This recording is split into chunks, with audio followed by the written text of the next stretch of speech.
Good afternoon बच्चों। कैसे हैं आप सब? उम्मीद करते हैं आप सब अच्छे होंगे। मैं धनंजय कुमार, जिला शिक्षा विभाग गोपालगंज के ऑफिशियल यूट्यूब चैनल पर आपका हार्दिक स्वागत करता हूं। बच्चों, पिछली क्लास में हम लोगों ने देखा था प्रकाश का अपवर्तन ग्लास प्रिज्म से कैसे होता है। आज उसी कड़ी में फिर हम लोग आगे बढ़ेंगे और अपने विषय वस्तु को देखने का, समझने का प्रयास करेंगे बच्चों। तो चलिए बिना देरी किए हम अगली स्लाइड की तरफ चलते हैं और लिटिल बिट डिस्कशन एक बार फिर से कर लेते हैं।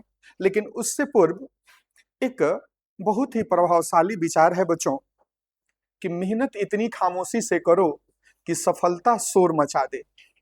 बच्चों, आने वाले समय में आप सबको बोर्ड के एग्जाम्स देने हैं, है ना? अभी आप लोग अपने समय को बर्बाद ना करो, जितना अधिक से अधिक हो सके पढ़ाई किया करो, ठीक है? चलिए फिर आगे बढ़ते हैं। तो पिछले पार्ट में हम सब ने देखा था कि प्रिज्म से प्रकाश का अपवर्तन किस प्रकार होता है। उसी कड़ी में एक बार फिर से थोड़ा हम लोग रिवीजन कर लेते हैं, तब आगे बढ़ेंगे। तो आप लोग जानते हो बच्चों, यह हमारी एक आपतित किरण हो गई जो प्रिज्म पर पड़ी, है ना? यहाँ पर हमने नॉर्मल डाल दिया, तो आपतित किरण और नॉर्मल के बीच जो कोण बनता है, जो एंगल बनता है, उसे हम आपतन कोण एंगल आई से डिनोट करते हैं, आपको पता है। और उसके बाद में बच्चों यह हमारा प्रिज्म हो गया। अगर मैं इसका नाम दे दूं ए, बी और सी, तो आप देख रहे हैं कि पहला जो रिफ्रैक्टिंग सरफेस है वो आपका ए बी है, यह वाला ए बी, और जो दूसरा रिफ्रैक्टिंग सरफेस है वो ए सी है। और ये दोनों सरफेसेस आकर के इस एंगल पर मिल रही है और इसी एंगल ए को प्रिज्म का एंगल कहा जाता है। क्या कहा जाता है? प्रिज्म का एंगल कहा जाता है। और प्रिज्म के एंगल कोण का जो सामने वाली भुजा होती है वह क्या कहलाती है? प्रिज्म का आधार कहलाती है। ये आप लोगों को पता है। फिर ये जब रेयरर मीडियम एयर से लाइट कहाँ गई? डेंसर मीडियम में गई, प्रिज्म में, तो ये सीधा जाने के बजाय टुवार्ड्स द नॉर्मल बेंड हो गई। ये लाइट सीधा जाने के बजाय किधर मुड़ गई? नॉर्मल के तरफ मुड़ गई। फिर जब यहाँ पर इस एसी सरफेस पर पहुंची तो फिर से एक बार लाइट कहां से? डेंसर मीडियम से कहां आ रही है? रेयर मीडियम में, सघन माध्यम से विरल माध्यम में आ रही है। इसलिए यह लाइट सीधा जाने के बजाय, कहां जाने के बजाय? सीधा जाने के बजाय ये जो नॉर्मल है उससे दूर चली गई। तो आप लोग जानते हो बच्चों कि इस प्रकार यह अगर नॉर्मल डाल दिया और यह जो किरण प्रिज्म से होकर निकली उसका नाम क्या हो गया? निर्गत किरण। क्या नाम हो गया? निर्गत किरण। निर्गत किरण और ये जो अभिलंब डाला गया इस सरफेस पर, है ना, उस अभिलंब और फिर इस निर्गत किरण के बीच में जो कोण बनता है उसे निर्गत कोण के नाम से जानते हैं। किसके नाम से? निर्गत कोण के नाम से जानते हैं। यहां पर आपने देखा आई भी प्रिज्म के बाहर था, है ना, I1, और यह भी प्रिज्म के बाहर है। यहां पर हमने I2 से डिनोट कर लिया है। ठीक है बच्चों? हाँ, एक चीज और हम कर लें जो हम लोगों ने पिछले वीडियो में, पिछले पार्ट में देखा था, वो ये था कि अगर इंसिडेंट रे को हम पीछे की तरफ बढ़ा दें, ठीक है, और यह निर्गत किरण को भी हम पीछे की तरफ बढ़ा दें, तो इसके बीच जो कोण बनता है उसे क्या बोलते हैं? विचलन का कोण, एंगल ऑफ डेविएशन के नाम से जानते हैं। ये सब आप लोगों ने पिछले वीडियो में देखा था, समझा था। अब आगे हम बढ़े बच्चों, तो आज का जो टॉपिक है वो है प्रकाश का वर्ण विक्षेपण, डिस्पर्सन ऑफ लाइट। तो बच्चों, जब प्रकाश प्रिज्म से होकर के गुजरता है तो फिर वह अपने कंस्टिट्यूएंट्स कलर्स में, वह अपने अवयवी जो अवयव होते हैं, जो कंपोनेंट्स होते हैं, उसमें टूट जाता है। प्रकाश का अपने कंस्टिट्यूएंट कलर्स में टूट जाना ही डिस्पर्सन ऑफ लाइट के नाम से जाना जाता है। जब व्हाइट लाइट किसी प्रिज्म से होकर गुजरती है तो वह अपने 7 जो कंस्टिट्यूएंट कलर्स हैं उसमें टूट जाती है। और ये 7 कलर की, 7 रंगों की जो पट्टी हमें प्राप्त होती है उसे स्पेक्ट्रम कहते हैं, और इस पूरी घटना का नाम क्या हो जाता है? वर्ण विक्षेपण, डिस्पर्सन ऑफ लाइट हो जाता है। तो बच्चों, वही आपने यहां पर देखा कि सूर्य का प्रकाश वास्तव में 7 रंगों से मिलकर बना होता है। हवा या निर्वात में सभी रंग एक ही गति से एक ही गति से चलते हैं, लेकिन जैसे ही प्रकाश कांच के प्रिज्म में प्रवेश करता है, क्या होता है? तो प्रकाश की गति धीमी हो जाती है, वह और अपनी दिशा से मुड़ता है, जिसे अपवर्तन कहते हैं, आप लोग जानते हो। अब कहता है, हर रंग का जो तरंगदैर्ध्य होता है, वेवलेंथ होता है, वो अलग अलग होने के कारण कांच के अंदर हर रंग की गति अलग अलग हो जाती है। फिर क्या हुआ? तो कम तरंगदैर्ध्य वाला रंग, जैसे बैगनी है, सबसे अधिक मुड़ता है, जबकि अधिक तरंगदैर्ध्य वाला रंग, लाल रंग होता है, वो सबसे कम मुड़ता है। जब प्रकाश प्रिज्म के दूसरे छोर से बाहर निकलती है, तो यह 7 रंगों की एक पट्टी स्पेक्ट्रम में फैल जाती है, और यही जो घटना होती है वो किस नाम से जानी जाती है बच्चों? प्रकाश का वर्ण विक्षेपण, डिस्पर्सन ऑफ लाइट के नाम से जानी जाती है। अब प्रश्न आता है कि जब लाइट इस प्रिज्म से होकर गुजरती है, व्हाइट लाइट, तो ये 7 कलर्स में क्यों टूट जाती है?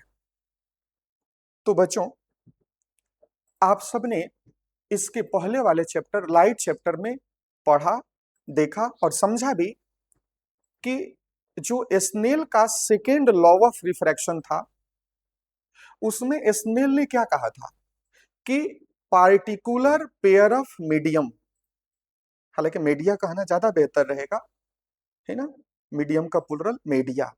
तो पार्टिकुलर पेयर ऑफ मीडिया से के लिए प्रकाश के किसी विशेष कलर के लिए, यानी मोनोक्रोमेटिक लाइट के लिए, साइन आई और साइन आर क्या होता है? साइन आई और फिर साइन आर का जो रेशियो होता है वो कांस्टेंट होता है ना? किसके लिए? Particular colour of light and a particular pair of medium के लिए। और ये कांस्टेंट कब नहीं होगा? चलो, आपको समझने के लिए, थोड़ी समझने में आसानी हो, इसके लिए मैं कांस्टेंट को के लिख देता हूं, ठीक है? तो क्या हुआ कि पार्टिकुलर कलर ऑफ लाइट के लिए, पार्टिकुलर पेयर ऑफ मीडियम के लिए साइन आई और साइन आर का रेशियो क्या होता है? कांस्टेंट होता है। तो क्या हम अलग अलग कलर की लाइट लेंगे तो उसके लिए भी ये कांस्टेंट होगा? तो स्नेल साहब ने कहा नहीं, कांस्टेंट नहीं होगा, पार्टिकुलर कलर के लिए कांस्टेंट होगा। यानी अलग अलग कलर ऑफ लाइट के लिए ये अलग अलग आएगा। फॉर एग्जाम्पल, किसी में K1 आया तो किसी में K2 आ गया, तो किसी में K3 आ गया, ये अलग अलग आएगा, और यह रेशियो अलग अलग आएगा। मतलब अलग अलग कलर की जो लाइट होगी उसका जो चाल में परिवर्तन आएगा वो अलग अलग आएगा, और वह प्रिज्म से निकलने के बाद अलग अलग एंगल से विचलित होगी। नतीजा होगा कि लाइट में जितने कंस्टिट्यूएंट कलर्स हैं, किस लाइट में? व्हाइट लाइट में, वो सब अलग अलग एंगल से डेविएट हो जाएंगे, और फिर हमें वर्ण विक्षेपण देखने को मिल जाएगा। आई होप क्लियर हो गया कि प्रिज्म से जाने के बाद लाइट 7 कंस्टिट्यूएंट्स कलर्स में इसलिए टूट जाती है क्योंकि अलग अलग कलर ऑफ लाइट के लिए साइन आई और साइन आर का जो रेशियो होता है वो अलग अलग होता है, और अलग अलग होने से वो अलग अलग एंगल से क्या होती है? अपने पाथ से हट जाती है, और इसी का नाम हम दे देते हैं वर्ण विक्षेपण। तो चलिए पहले हम एक सिंपल डायग्राम बना करके इसे समझते हैं, फिर आगे हम लोग बढ़ते हैं बच्चों। तो यहां पर हम अगर देखें, हमने एक यहां पर बच्चों व्हाइट लाइट ले लिया, ठीक है? क्या ले लिया? व्हाइट लाइट हमने एक ले लिया, ठीक है? व्हाइट लाइट ले लिया, ये इस सरफेस पर पड़ी। अब आप जानते हो कि लाइट रेयरर मीडियम से डेंसर मीडियम में जा रही है, तो ये सीधा जाने के बजाय क्या होगी? बोलो, टुवार्ड्स द नॉर्मल, है ना? टुवार्ड्स द नॉर्मल बेंड हो जाएगी। फिगर बनाने में थोड़ी सी सावधानी रखोगे बच्चों, फिगर बनाने में क्या रखना है? थोड़ी सी सावधानी आपको रखना है कि यहां हम लेके गए थोड़ा अंदर से ही। आपको पता है जब इस सरफेस पर आएगी तो फिर से एक बार माध्यम बदलेगा, और माध्यम बदलेगा तो लाइट फिर से मुड़ेगी। तो क्या होता है, करना क्या है कि हम यहां से सीधा भेजने के बजाय एक आसानी से डायग्राम बनाने का मैं तरीका बता रहा हूं कि ये जो लाइन है सीधे जाता, इसको थोड़ा हम ज्यादा कर्व करके निकाल लेंगे। जितना बेंड कर सकते हैं उतना बेंड करके निकाल लेंगे। फिर ये सीधी लाइन भेजने के बजाय थोड़ा नीचे करके हम दूसरी लाइन को दिखा देंगे। ठीक है, क्लियर है? ये हमारा रिफ्रैक्टेड रे हो गया पहले सरफेस से। अब क्या होता है बच्चों, इसके बाद में हम क्या करेंगे, यहां पर मैं थोड़ा सा अ, जो थिकनेस है पेन का वो कम कर लेता हूं, फिर आपको समझना डायग्राम बनाना आसान हो जाएगा।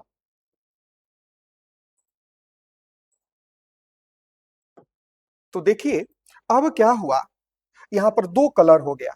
लाइट कितने कलर्स में टूटने वाली है? 7 कलर्स में टूटने वाली है। अब हम क्या करेंगे, 5 लाइन इसके बीच में दिखा देंगे। कितनी? 5 लाइन और हम दिखा देंगे।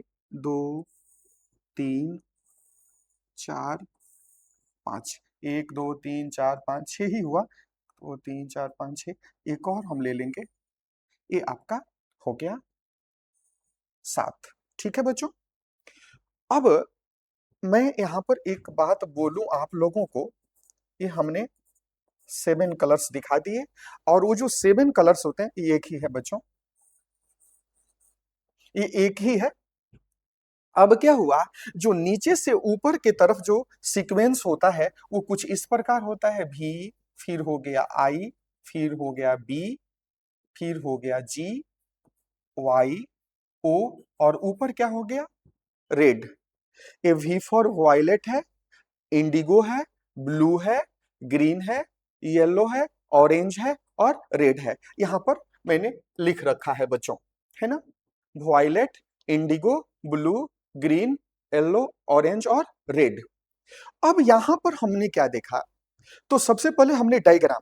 अब मैंने देखा है अक्सर आप लोग जब एग्जाम में, है ना, जो आंसर शीट होता है उस पर आप लोग लिखते हो, तो डायग्राम आप लोग जो बनाते हो, तो मैंने देखा है जो कई बार कि आप लोग ऐसे ले जा करके बनाने लगते हो, ऐसे ऐसे बनाने लगते हो, ऊपर से दिखाने लगते हो। कुछ जो है इसके नीचे दिखा देते हो, और कुछ ये जो स्ट्रेट जाता उसके ऊपर से आप लोग ये दिखाना शुरू करते हो। तो ये डायग्राम बिल्कुल गलत होगा बच्चों।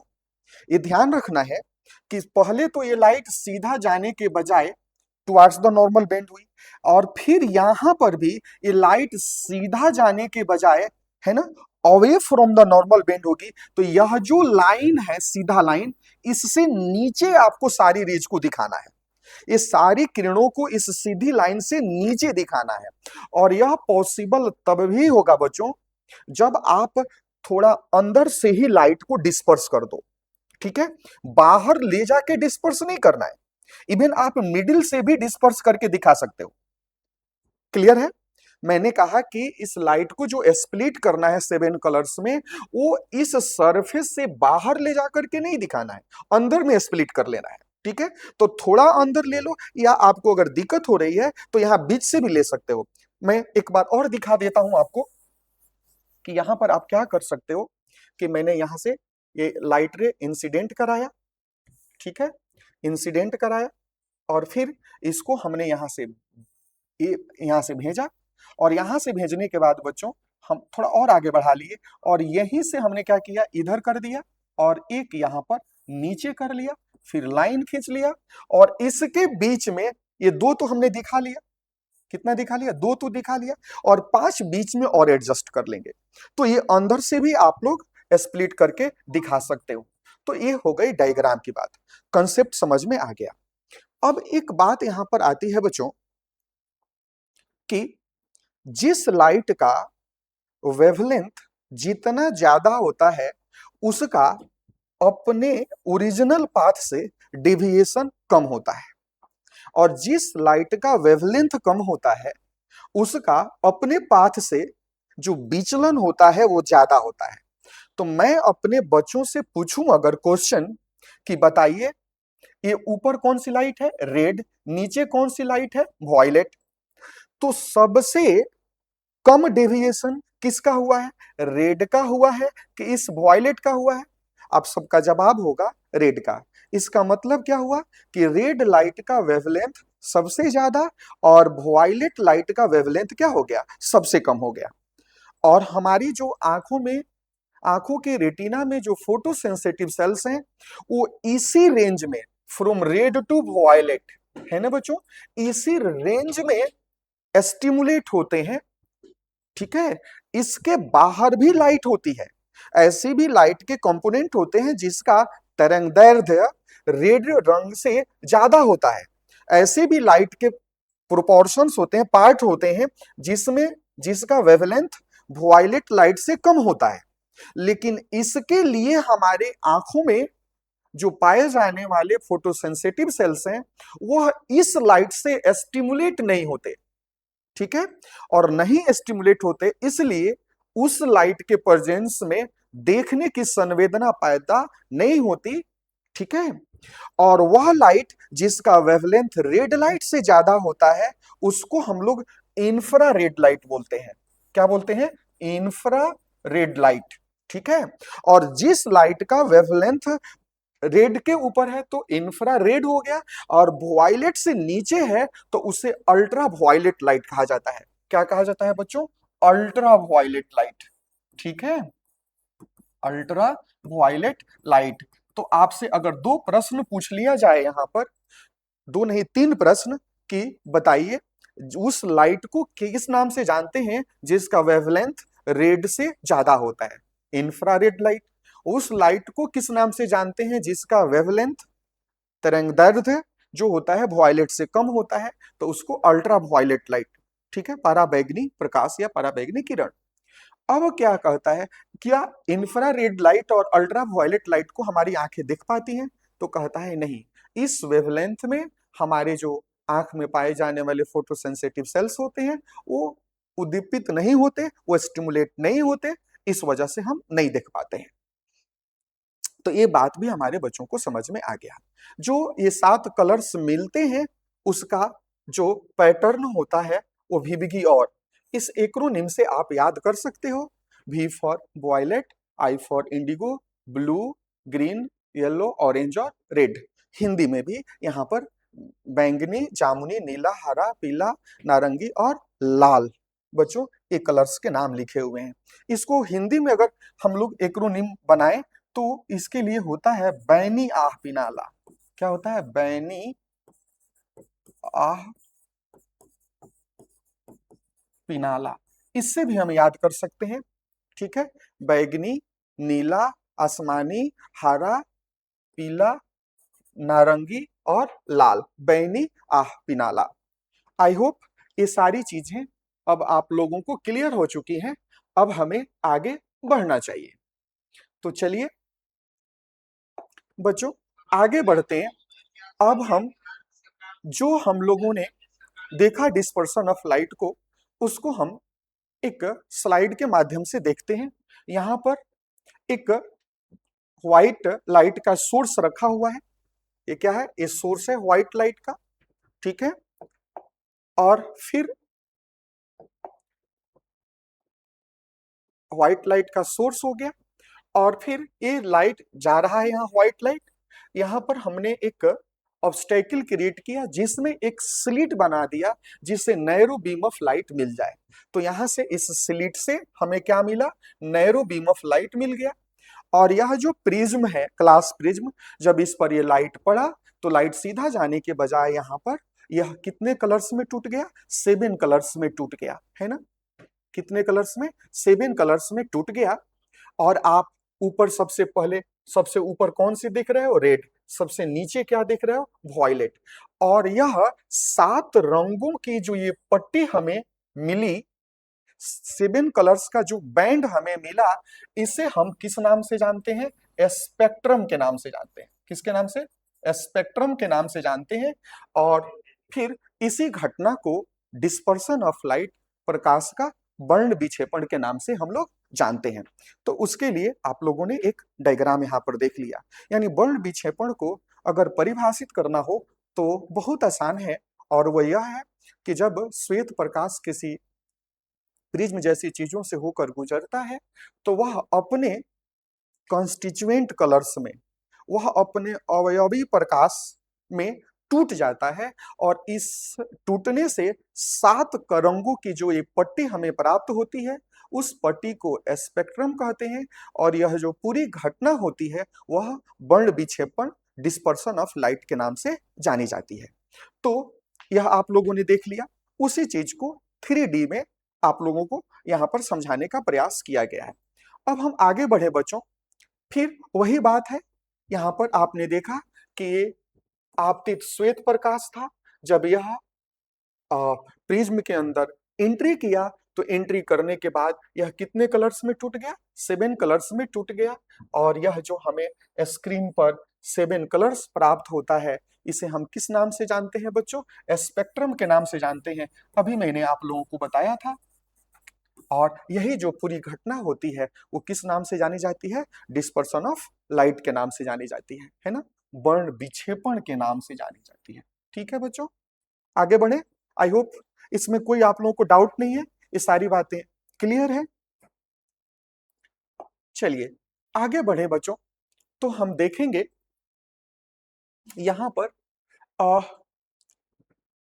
आप सबने देखा था, एक मैंने कहा था आप सबको कि मैं कोशिश करूंगा कि अगली क्लास में मैं प्रिज्म के साथ में आऊं और आप लोगों को दिखाऊं।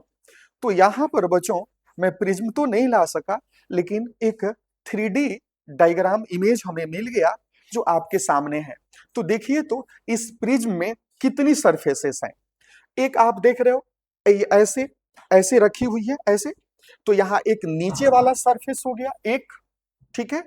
और 2 ये ट्रायंगुलर सरफेसेस, एक नीचे से है और 2 यहाँ पर क्या है? ट्रायंगुलर सरफेसेस हैं। तो 2 ट्रायंगुलर में कौन हो गया? एक यह इधर वाला, दूसरी, और एक इधर की तरफ है वो तीसरी हो गई। तो 3 हो गई। कौन 3?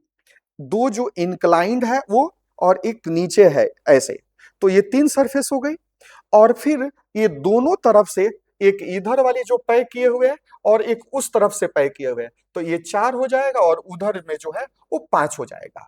तो एक प्रिज्म में कितनी सरफेसेस होती हैं? तो 5 सरफेसेस होती हैं, जिसमें 2 सरफेसेस जो होती हैं वो ट्रायंगुलर होती हैं। आप लोग समझ गए। तो चलिए आगे बढ़ते हैं बच्चों। अब हम लोग इस जो डिस्पर्सन ऑफ लाइट होता है, इस डिस्पर्सन ऑफ लाइट के बेसिस पर कुछ प्रकृति में घटनाएं होती हैं, है ना, उस पर हम लोग विचार करेंगे जो वर्ण विक्षेपण पर आधारित होती है। तो बच्चों इसमें वर्ण विक्षेपण यानी डिस्पर्सन ऑफ लाइट का एक बड़ी ब्यूटीफुल एग्जाम्पल है रेनबो फॉर्मेशन, है ना। इंद्रधनुष का बनना प्रकृति में वर्ण विक्षेपण का एक बड़ी ही सुंदर उदाहरण है। और यह अनायास कई सारे कवियों ने इसकी सुंदरता, है ना, इसकी रमणीयता को देखते हुए कई सारी कविताएं इस पर लिखी गई साहित्य जगत में भी। तो इंद्रधनुष का निर्माण होता क्या है, पहले एक बार हम समझते हैं, फिर हम स्लाइड्स के माध्यम से उसे बताने का प्रयास करेंगे बच्चों। जब वर्षा होती है तो वर्षा के बाद में छोटे छोटे पानी के जो कण होते हैं वो हवा में लटके हुए रहते हैं, है ना। और वो लटके हुए जो पानी के कण हैं, जो सस्पेंडेड पार्टिकल्स हैं वाटर के, वो क्या होते हैं? वो ग्रुप ऑफ प्रिज्म की तरह काम करने लगते हैं, है ना। बहुत सारे प्रिज्म के ग्रुप की तरह वह काम करने लगते हैं। और जब उनसे लाइट चलती है तो उनसे वर्ण विक्षेपण होता है और फिर हमें रेनबो दिखाई पड़ता है बच्चों। हालांकि इसको समझने के लिए एक और कंसेप्ट है जिस पर पहले हम लोग देख लेते हैं, फिर आगे बढ़ते हैं बच्चों। देखो आप लोग जानते हो बच्चों, मान लो हम ये पानी बना लिया, ठीक है बच्चों, ये पानी हो गया। और अब हमने एक लाइट रे को यहाँ इंसिडेंट कराया। इंसिडेंट कराने के बाद आप जानते हो यहाँ पानी वाटर से लाइट जाने वाली है किस में? एयर में, है ना। यह डेंसर मीडियम है, सघन माध्यम है, और यह रेयरर मीडियम, विरल माध्यम है बच्चों। तो लाइट अब सीधा जाने की, यहां पर हम क्या करते हैं, नॉर्मल डाल लेते हैं। क्या कर रहे हैं, नॉर्मल डाल लेते हैं। अब ये लाइट सीधा जाने के बजाय आपको पता है कि अवे फ्रॉम द नॉर्मल जाएगी, है ना, अभिलंब से दूर जाएगी। अर्थात ये जो एंगल आर है वो बड़ा होगा एंगल आई से। क्लियर हो गया। तो अगर आपसे पूछा जाए कि एंगल आई इक्वल है एंगल आर के, इसका मतलब क्या हुआ, तो इसका मतलब ये हुआ कि यह रिफ्लेक्शन का केस हो सकता है। किसका केस हो सकता है, रिफ्लेक्शन का केस हो सकता है। या अगर रिफ्रैक्शन की बात करूं तो लाइट अगर, है ना, अभिलंब के एलोंग, यानी लंबोत पड़े अगर लाइट, तब भी एंगल आई और एंगल आर क्या होंगे, इक्वल होंगे। और फिर ये आई कम हो और आर ज्यादा हो, इसका मतलब क्या हुआ, तो आप देख पा रहे हैं कि लाइट डेंसर मीडियम से कहा, रेयरर मीडियम में जब जाती है तो क्या होता है, यह जो आर होता है वो बड़ा होता है और एंगल आई जो होता है वो छोटा होता है। ठीक है। और ठीक उल्टा अगर लाइट रे क्या हो बच्चों,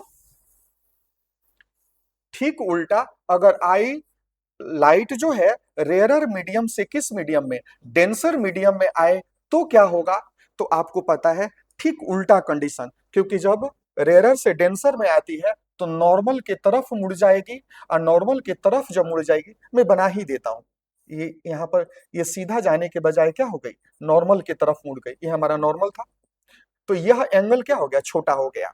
मतलब एंगल आर अगर छोटा हो किससे, एंगल आई से, तो यह किस तरह का केस है, यह वैसा केस है जिसमें लाइट रेयरर मीडियम से कहां जा रही है, डेंसर मीडियम के तरफ जा रही है बच्चों। तो यह बात आप समझ गए। अब हम थोड़ा आगे बढ़ते हैं इसी कड़ी में, तो देखेंगे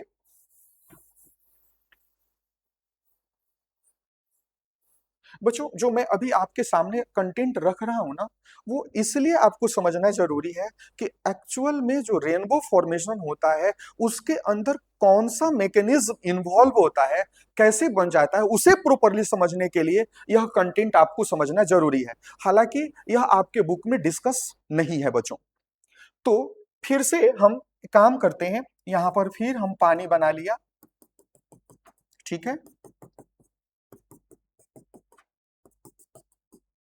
फिर हमने पानी बना लिया और यहां से हमने अगेन एक बार लाइट को, है ना, अपवर्तन के लिए लाया। फिर यहां से मैं क्या करता हूं, आपको नॉर्मल बना लेता हूं। ये आपको नॉर्मल हो गया। आपको पता है जब लाइट डेंसर मीडियम से कहा, रेयरर मीडियम में जाएगी तो ये अवे फ्रॉम द नॉर्मल जाएगी, मालूम है आपको। अच्छा, अब ये बताओ आप कि यह इस एंगल को, इस कोण को क्या कहते हैं, आपतन का कोण। क्या मैं इस कोण को अगर बढ़ाऊं तो ये आर बढ़ेगा कि नहीं बढ़ेगा, समझ रहे हो आप लोग क्वेश्चन। अगर मैं इस आपतित किरण को इधर बढ़ाने लगूं, यानी एंगल ऑफ इंसिडेंस को बढ़ाना शुरू करूं, तो यह आर बढ़ेगा कि नहीं बढ़ेगा, तो डेफिनेटली आर भी बढ़ेगा।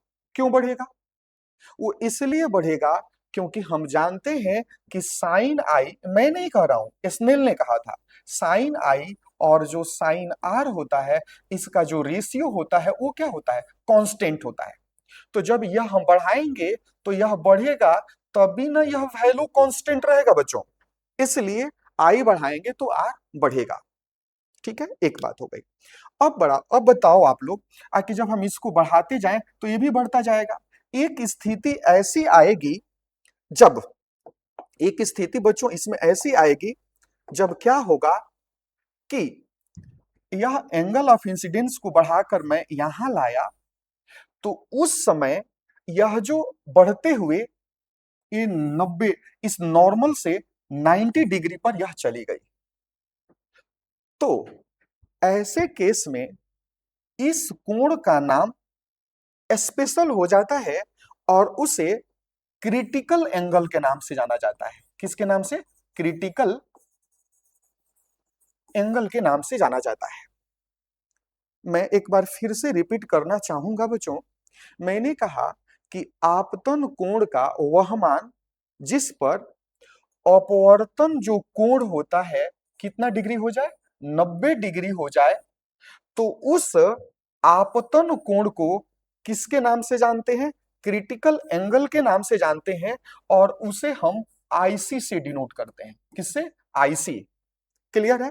मैं फिर से रिपीट कर रहा हूं कि आपतन कोण का वह मान जिस पर अपवर्तन जो कोण है, कौन सा कोण, अपवर्तन का जो कोण है वह कितना हो जाए, 90 डिग्री हो जाए, तो उस आपतन कोण को, उस एंगल ऑफ इंसिडेंस को स्पेशल नाम से जानते हैं, और वह स्पेशल नाम क्या होता है बच्चों, क्रिटिकल एंगल होता है।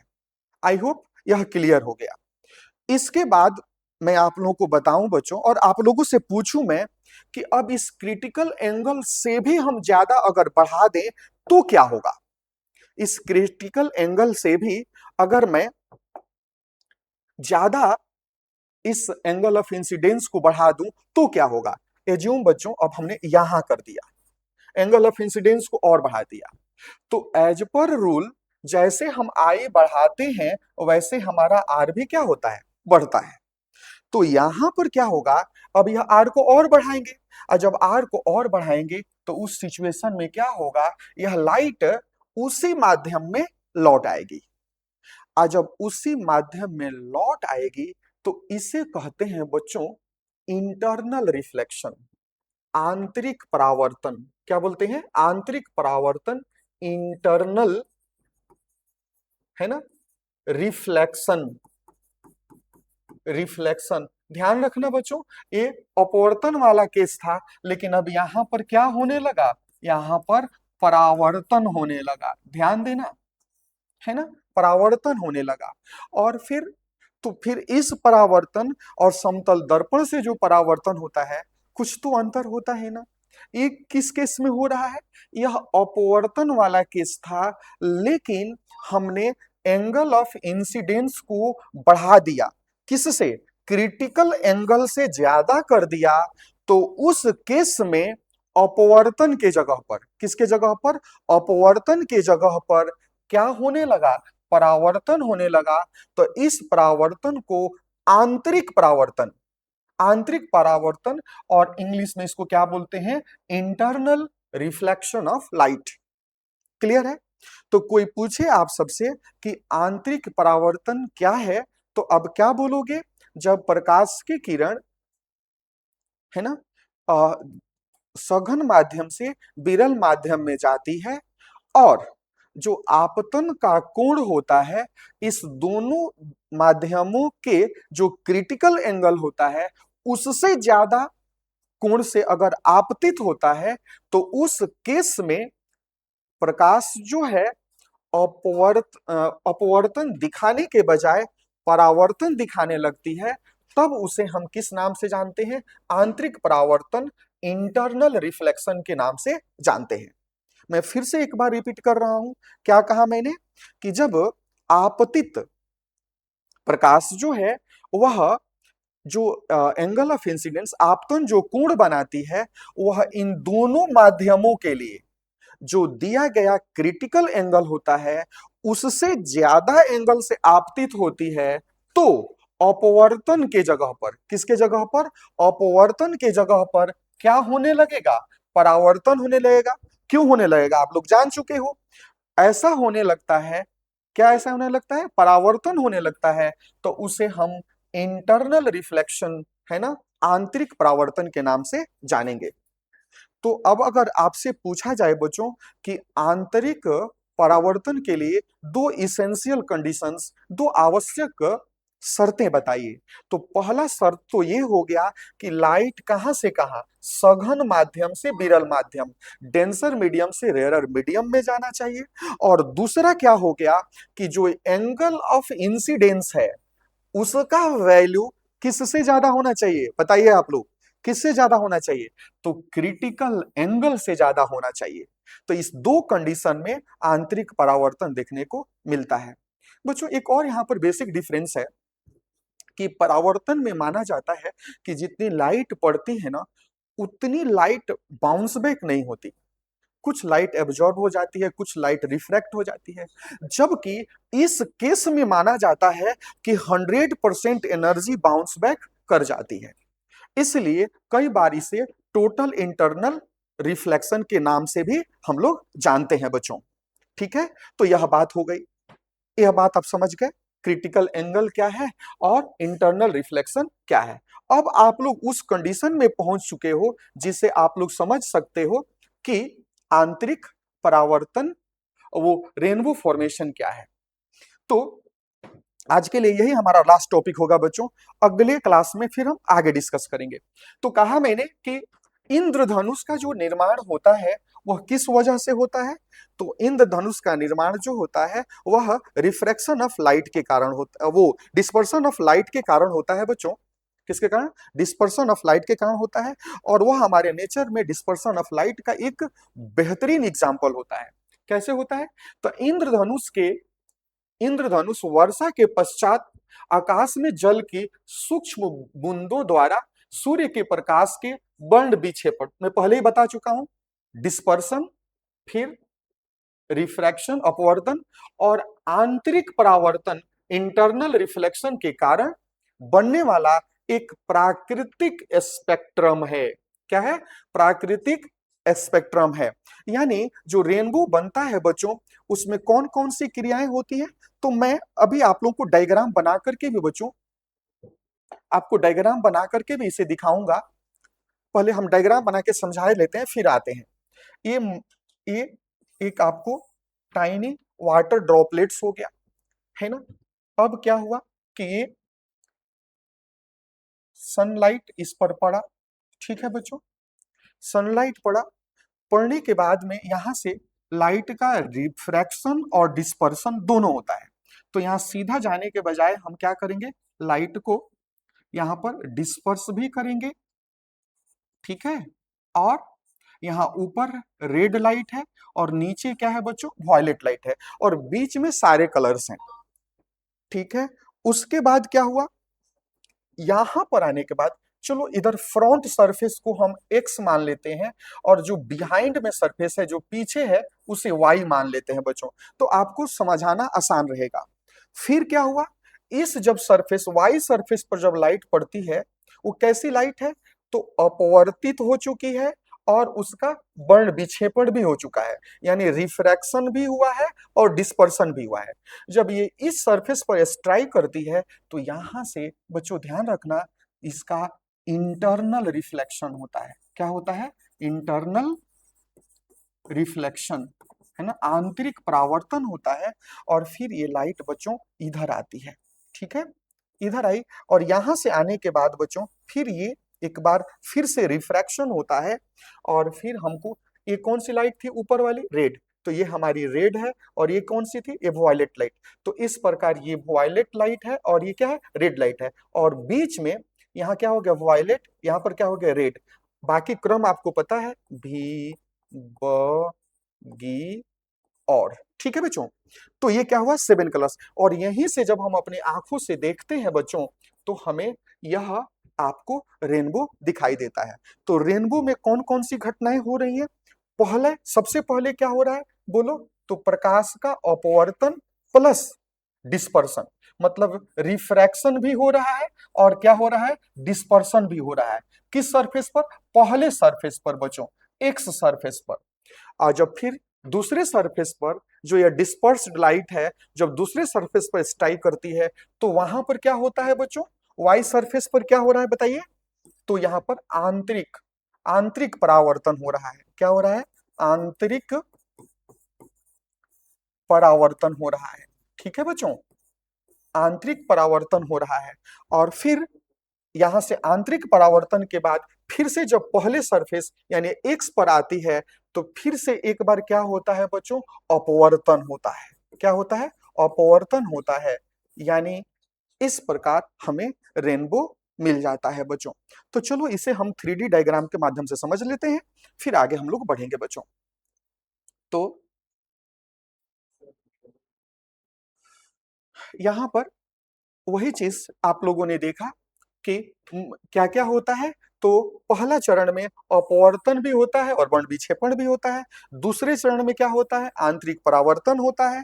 और तीसरे चरण में पुनः अपवर्तन होता है। आप लोग देख चुके हो, समझ चुके हो। फिर हम बिना देर किए आगे जब बढ़ जाते हैं, अब यहाँ पर 3D डायग्राम के माध्यम से हम लोग देख लेंगे कि ये व्हाइट लाइट पड़ा है ना, यह जो वाटर ड्रॉपलेट है, क्या बच्चों, ये हमारा वाटर ड्रॉपलेट है जो किसकी तरह काम करता है, ग्रुप ऑफ प्रिज्म की तरह काम करता है। ठीक है बच्चों, तो यह इसमें प्रिज्म की तरह काम करता है, इसलिए अंदर में यहाँ पर आपको एक प्रिज्म बनाने का प्रयास किया गया, समझाने का प्रयास किया गया, रखने का प्रयास किया गया।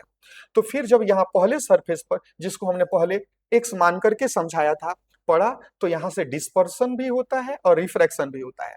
फिर जब यह दूसरे सरफेस पर आता है, एक सरफेस के बाद दूसरे सरफेस पर जब आता है, तो क्या होता है, यह लाइट गई और यहाँ से लौट गई, मतलब क्या होता है, आंतरिक परावर्तन होता है। और फिर आंतरिक परावर्तन के बाद जब आता है तो क्या हो जाता है, हमें रेनबो दिखाई दे देता है। तो यह बातें थी, ये हमें रेनबो प्राप्त हो जाता है। अब हम आगे बढ़े बच्चों, तो देखेंगे वही बातें जिसको मैंने समझाया था, डिटेल यहाँ पर लिखी हुई है, ताकि आपको नोट्स वगैरह बनाने हो तो उसमें कोई दिक्कत ना हो। ये बाद में आप लोगों के ग्रुप में शेयर कर दिए जाएंगे, फिर यहाँ से आप लोग आसानी से नोट कर सकोगे। अब आगे बढ़ जाए हम, इंद्रधनुष देखने की आवश्यक शर्तें, और इसके साथ ही आज का हमारा टॉपिक समाप्त होगा बच्चों। तो इंद्रधनुष देखने के लिए आवश्यक शर्तें क्या क्या हैं, नेसेसरी कंडीशंस क्या क्या हैं। तो इसमें पहला आता है कि सूर्य की उपस्थिति। तो जब भी हम रेनबो देख रहे होते हैं बच्चों, उस समय क्या होता है कि अ, हमारे अगर सामने रेनबो बना है, तो डेफिनेटली उस समय जो सन का पोजीशन होता है हमारे पीछे होता है, यानी जो ऑब्जर्वर होता है उसके पीछे सन की पोजीशन और आगे रेनबो का फॉर्मेशन, यानी दोनों के बीच में यह होता है। दूसरा कहता है, तो वर्षा के तुरंत बाद, अच्छा, यह काम, रेनबो फॉर्मेशन का जो काम होता है, यह अर्ली मॉर्निंग और अर्ली इवनिंग के समय हुआ करता है ना, जस्ट आफ्टर रेन हुआ करता है, वर्षा के तुरंत बाद हुआ करता है।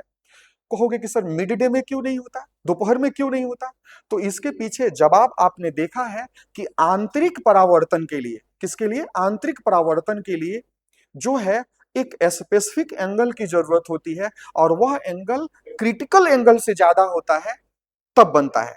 तो अगर सुबह और शाम का समय नहीं है बच्चों, मिड डे का समय नहीं है, तो उस समय आंतरिक परावर्तन वाली घटना नहीं होगी, इसलिए हम रेनबो नहीं देख पाएंगे।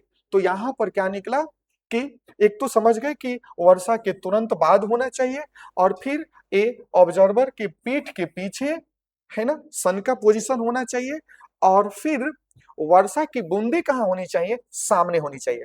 इसको एक डायग्राम के माध्यम से भी हम लोग समझ सकते हैं बच्चों। मान लो ये हमारा रेन ड्रॉपलेट्स है, और एज्यूम ये प्रिज्म की तरह काम किया, और यहाँ से लाइट गया, फिर यहाँ से क्या हुआ बोलो, 7 कलर्स में टूट गया, और फिर यहाँ से ये रिफ्रैक्ट होकर के चला गया। जरा विचार करो, तो उस कंडीशन में क्या होगा, हम लोग अपनी आंखों से यहां से अगर देख रहे हैं, तो अब जो लाइट टूट गई तो टूट गई 7 कलर्स में, और जो लाइट बाकी आ रही है, जो नहीं टूट पाई, वो क्या हुई, टूटी हुई लाइट भी नहीं टूटी हुई लाइट में क्या हो जाएगी, मिल जाएगी। तो मिल जाएगी तो हम इधर से देखेंगे तो क्या हमें रेनबो दिखाई देगा, जवाब होगा नहीं।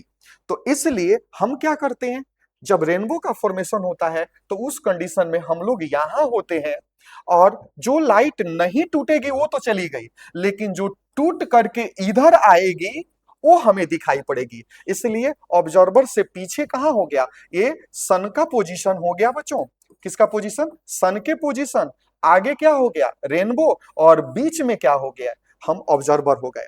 तो इस प्रकार से आप सबने देखा बच्चों कि किस प्रकार से रेनबो का फॉर्मेशन होता है, और रेनबो के फॉर्मेशन के लिए कौन कौन सी आवश्यक शर्तें होती हैं, यह आप लोगों ने देखा। अब समय इजाजत नहीं दे रहा है बच्चों कि हम लोग आगे पढ़ाई कंटिन्यू कर सकें। जब हम अगले कक्षा में आएंगे तो फिर बातों पर चर्चा करेंगे। बच्चों आज के लिए इतना ही। Thank you all.